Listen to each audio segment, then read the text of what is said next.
Now, Blue Label, their core business is the virtual distribution of secure electronic tokens of value and transactional services across its global footprint of touchpoints. There's got to be an easier way to describe this company. I mean, well, surely, can we just, maybe I'm going to engage with Mark and Brett Levy and rewrite their sort of opening Can I just say sequence. what it is? They sell airtime. Great. Okay, can we just put it out for that? Fantastic. That really makes sense to me now. I was going to ask you first of all to please tell me what the company does. So they sell airtime. They buy bulk airtime from the big guys, MTN, Vodacom, Cell C, and then they redistribute it for a tiny margin. That's it. Such clarity, Clive. Thank you very much. Market cap here, 11.9 billion rand, price to earnings ratio of 19.1 and a dividend yield of 1.8%. Give us a little more depth here, Byron, about Blue Label. Yeah, so that's their core business, which we've already discussed. They do have a loss-making business in Mexico where they're trying to do something similar. They've just turned a profit in India, also doing something similar and getting involved in mobile banking. I mean, the Levy brothers are very innovative. They're entrepreneurs. Now they're putting in this bid to help recapitalize Cell C for a big stake in that business. They had a recent cautionary with an update, so that's still heavy in negotiation process. That seems like they're sticking their neck out, you know, because that's a big portion of their market cap. And I don't know, Cell C always, I don't fancy it. Share price graph, and Clive, then I'm going to ask you to talk to, I mean, again, that is not a shabby performance at all. It's not. For people who sell airtime, no. Definitely not.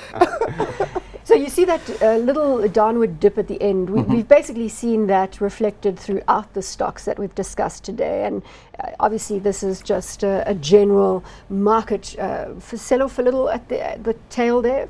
Yeah, I think you know, nothing news specific.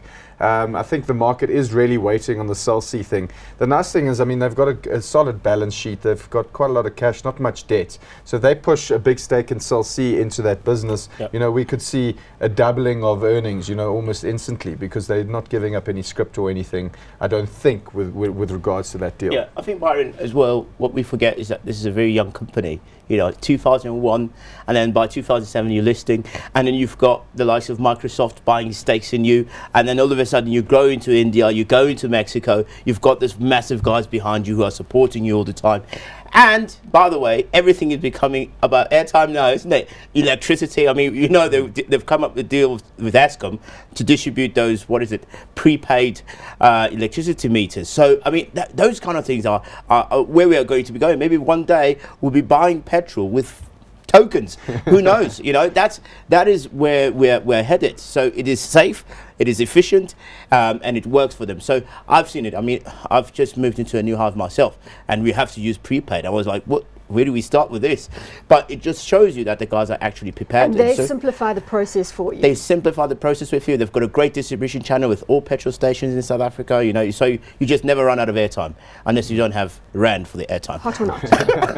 I think they're hot. I think they're hot. Hot, Byron, or not? I think I'm going to disagree on this one. I feel like Cell C is it's still going to be sucking big cash. Everyone I speak to who has Cell C moans about the strength of and the quality of the network, and it's especially with regards to data and LTE.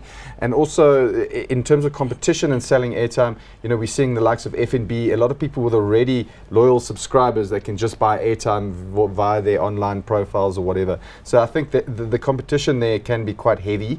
Although, I mean, I'm not hot, but the share price has done fantastically well.